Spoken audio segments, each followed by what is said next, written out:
shifting now to the other threats that we're facing, with regard DPRK, Iran, and violent extremist organizations.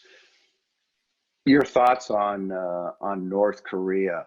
We have this alliance with them. It would appear that any attempt by North Korea to unify the peninsula would be disastrous for them. Do you have any thoughts on would they, could they, should they try to do that? But before I go there, Clay, I think it's important for the country to appreciate how very, very close we were to going to war when you and I worked together about 2-3 years ago. The provocations from either side in terms of missile testing, etc., tweets back at them at a very personal level, etc., had us on a build to war. And as you and I know, we weren't ready for that war. For so much, and you served in Korea, so much for the Fight Tonight crowd when they turned around and realized we only have a day's worth of ammo in storage here. That's not going to be a long fight if we press send. So 3 years ago or so, our entire system, people talk about, well, SOCOM was busy and others were busy. Yeah, way above AQI and ISIS. We actually had to get ready for a potential go tonight, Korea scenario that none of us were ready for.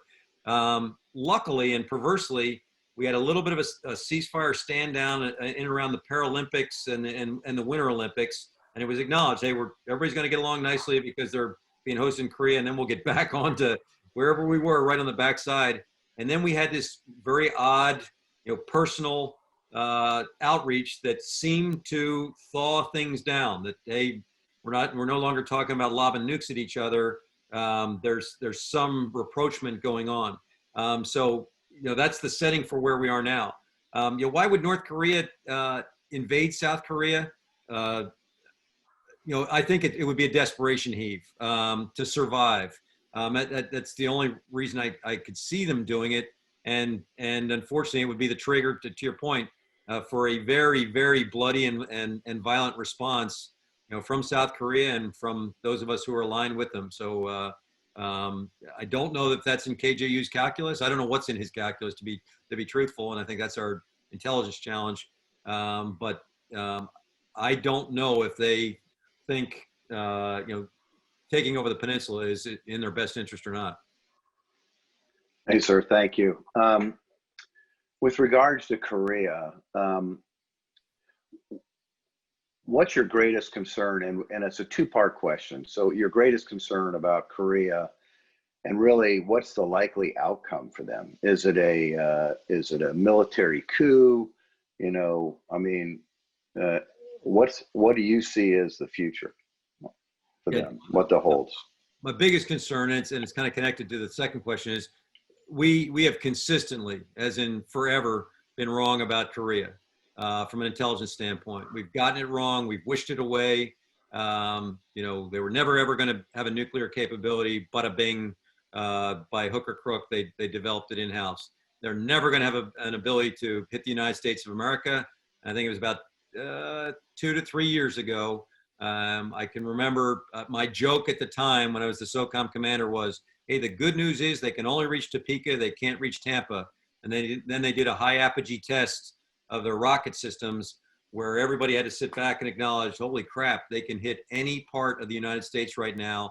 And some people took solace in the fact that, but it would be a relatively small delivery, somewhere on the terms of a Hiroshima or less. And I'm thinking, drop a Hiroshima bomb and you pick the city in the United States and see how that works for you. That is not good. So right now they're holding us nuclear hostage. They are a de facto nuclear country that can reach the United States. And I'm reading now they're trying to develop a submarine-based capability. I mean, they're not stopping. They're continuing to figure out how they stay viable in that regard. So again, our intelligence has always been wrong, and I don't know that we know now any better. What are they up to? And to your point, can they sustain this? Is there a modified off-ramp? I mean, we're offering them all sorts of economic kind of incentives to, they join the world here.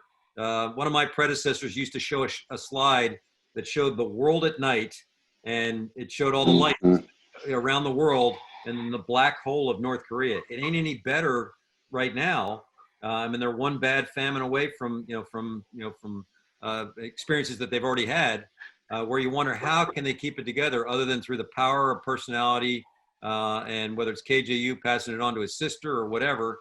How long can this thing go? So, ironically, the only way we were going to get at them and understand them was to have some sort of rapprochement, some interaction to say, hey, do we really want to go down this road? And we had some initial discussions, but it has not resulted in any dividends yet. I'm hopeful. I think it's got to happen, but it hasn't resulted in anything yet. And I think that leads me, to my last question for you on the DPRK North Korea. And I think you partially answered it just a second ago, but our strategy going forward, certainly maintaining a strong military presence hasn't changed the calculus, or it hasn't appeared to change the calculus. And when I was there in 2014 to 2015, they were as antagonistic as ever. So what should our strategy be going forward to achieve some change here, and potentially change at a manageable level and at a manageable pace, so it doesn't, one of my concerns when I was there, frankly, was if North Korea implodes, it's going to destabilize the Pacific Rim for sure, and likely the global economy. Any thoughts on that? Yeah, you wonder if we've, to your point, if we had that course of action evolve, if we've gone to school on the East German evolution at all, that, because to the same point, that for a while that caused incredible turbulence in West Germany until it settled out. This would be on a different scale, I think, but you wonder who and how we're leaning into that. You live there, you're much more expert than I have, but I really hope, and more often than not, I'm disappointed that South Korea would play a more determinant role in the future here. It's in their specific best interest to resolve this issue. I can remember when I went over visiting for the first time, and someone played it back to me that, hey, we're in the 70th year of an armistice. An armistice is not a normal relationship between two countries. Sooner or later, an armistice ends. You either go back to war or you have peace, but we had this in-between armistice time. And think of that, 70 years, that's two generations of Koreans that have come and gone, since the end of the war. But I'm always curious, through a South Korean optic, on how do you all think this should be resolved? Can you leverage others? Now, the one that to me is the forever outlier is China, and the fact that China, you can understand intuitively, but you would think that they would think that that ship has sailed. That having this buffer, this draconian communist buffer on their southeast side, that they prefer that because they don't want exposure to the burgeoning economy of Korea, etc. I guess that works for them, but you would hope China would say it's not helpful for us to have this roguish organization now armed with 60 to 100 nukes that can go any way. The potential for implosion would hurt China too, as you know. If you said Pacific Rim appropriately, it would be a big ripple. So you would hope that there would be some regional approach above and beyond, the United States having to come in and solve the problem as always. We do have this, again, interesting inroads with them, but whether or not we can do anything with it going forward. And then the other thing that's looming, and you lived it for a while, is this OPCON transfer, the lead to Korea for fighting a war, has been in the forever. We're about to transition to South Korea's lead. That conversation is prominent again now. I don't know where we are or what it's anchored on, but I do remember a couple of years ago when the decision, it was already anchored on a date, and at the last minute we pulled up and said, whoa, we're not ready. And it was because South Korea actually was acting very belligerent at the time, and we thought, ooh, we give the keys of the car to the kids. They may drag us to the war. So very complex environment. But to me, it screams for the most aggressive diplomatic. I've always been underwhelmed with some of our diplomatic efforts, but in this case, I think this should be the most aggressive profound diplomatic approach that the world could apply to this particular challenge. Now, sir, I agree with you 100%. Exactly. I mean, that diplomacy and economic levers, I think, are going to have the most impact there. Again, switching gears, Iran, a topic near and dear to your heart, and you certainly lived it. Just your overarching thoughts about Iran. Are they a regional threat? Are they a strategic threat? Are they a hybrid there? I mean, what are your thoughts on Iran? Interesting. I was sitting on, just another nice night in retirement, sitting back reading a book, my Chase Lounge, and the phone started ringing off the hook back in January. And it was all these journalists calling me about the Soleimani strike. And because they knew I had publicly stated that I would joke that I considered Soleimani to be my peer competitor. I would joke that he had some authorities I wish I had as the JSOC commander or as a SOCOM commander. So of course they followed up right away with, whoa, what do you think? And more on that in a moment. But I am concerned that most of us in the United States suffer from a very narrow, myopic view of Iran, where Iranians think in a much bigger kind of perspective. And again, kind of history that we do or do not embrace. The Iranians go back to Mossadegh and us overthrowing, their democratically elected leadership, installing the Shah, etc., as really, the most provocative thing we did, and almost and like we have done so many times, we took over a colonial challenge, vis-a-vis the Brits in that case, and then became the bad man. Almost overnight, the U.S. became, took bad man transfer.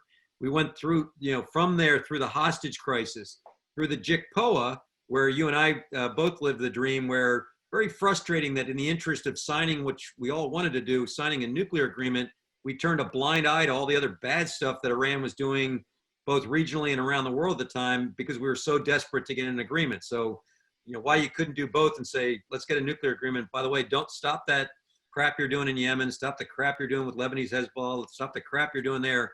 We just let them run. All the way up through the Soleimani strike, and then the most recent attack on Natanz, which, it might have been an internal problem or it might not have been. And I only play that because I remember about 8 years ago, a conversation with a Mideast leader, and I was of the mindset that we're not at war with Iran. We have slapped down economic sanctions, but it's not a war. In fact, as you remember, in Iraq, we would find every reason not to find the smoking gun going back to Iran when we had EFPs coming out of Iran, et cetera, that were killing our soldiers. We would always find a way, no, we've got enough on our hands now. We don't want to deal with Iran.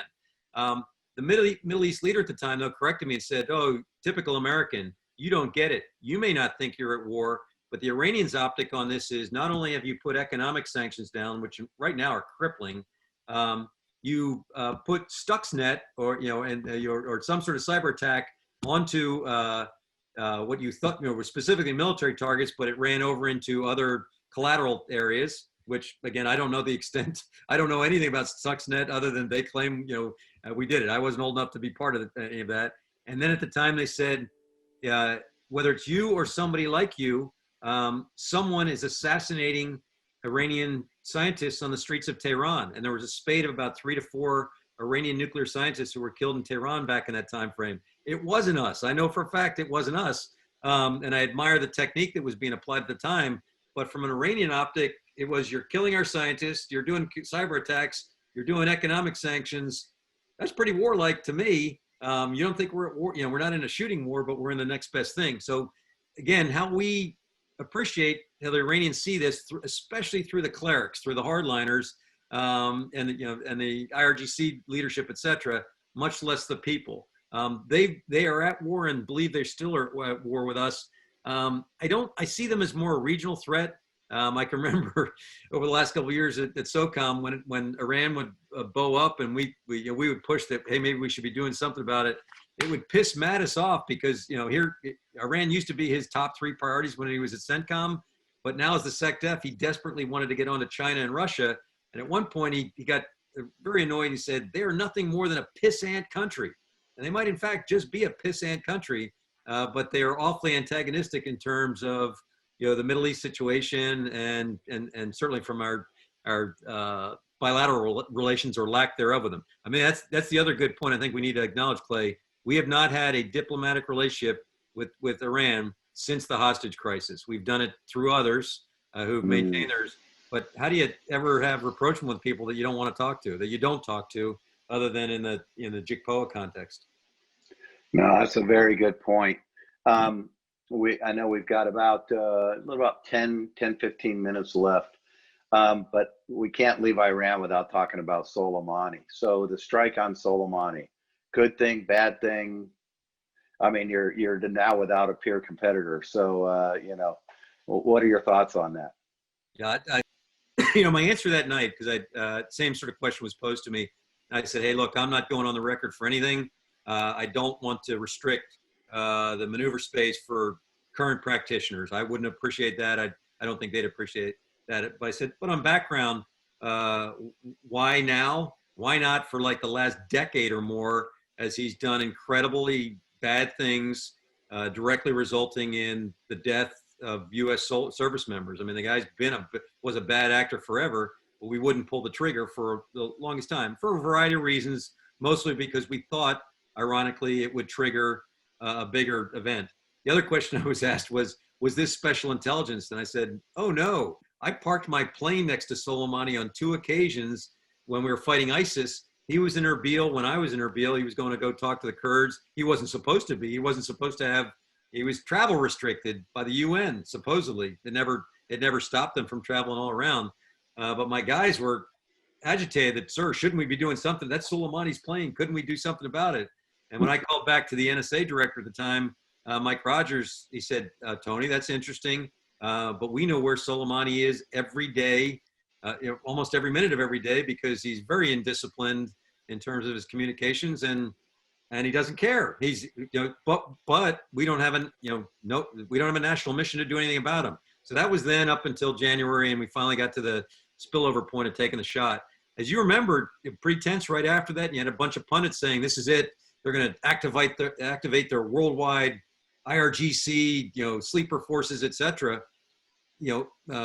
Ironically, that's when they shot down the Ukrainian airliner, and it became an internal domestic problem. So you wonder, might they have, pressed send on being more provocative? We'll never know. Supposedly they are still, I read the other day that they were going to do something about our ambassador in South Africa or something like that, but that was so overt. I mean, okay, no longer a secret. It's now on every paper in the country. But you wonder how they're going to respond going forward in the wake of that, while they try and keep their country together. No, sir. Before we leave Iran, I think I would be remiss. These recent peace treaties brokered by the U.S. between Israel, Bahrain, and UAE. Certainly a significant change in what we've seen in the Middle East. I think it's the last time it took 72 years to have 2 peace treaties up until that point, and we've had 2 in a month, and there's some expectation more to follow.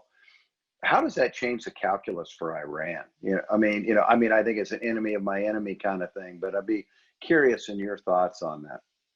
Yeah, I think it's a stay tuned moment. I think these are great and very hopeful initiatives. I think it might result in the fringe anti-Israel kind of bloc to be more closely aligned with Iran across the Sunni-Shia divide, because we, again, as Americans, as Westerners, we don't appreciate how visceral that is, whether it's Persian, Arab, Sunni, Shia. It is a divide that really, I think, is the friction point, the tectonic plate point there in the Middle East. But I think there might be some folks that want to align themselves with a country that literally has a force called the Jerusalem, the Al-Quds force, the Jerusalem force. They're so focused on never Israel kind of movement, so that they might get some fringe benefit from that. But I think the good outweighs the bad. I'm an Emirati fan already. I enjoyed working with them. I think it's an enlightened country that is looking for a different way going forward. But you look in this last year, I mean, the Emiratis is the lead signing this thing. In addition to that, the Emiratis launched a mission to Mars led by a female scientist as their lead, pretty damn enlightened. They just opened their first nuclear power plant. You know, while everybody else is talking nukes, UAE literally has a nuclear power plant that's functioning right now, and now they're leading this, this peace initiative, or they were the first to sign. As you know, they were great partners in Yemen when others were faltering. They were doing a heavy lift for all of us, and I thought that's where I really get to appreciate how strong they were. Having said that, nothing's monolithic over there. So, Bahrain's a primarily Shia country, and has had some problems with, the ruling family with a Shia population. Whether that will, this will be a provocation to that. And then Sunni unity isn't.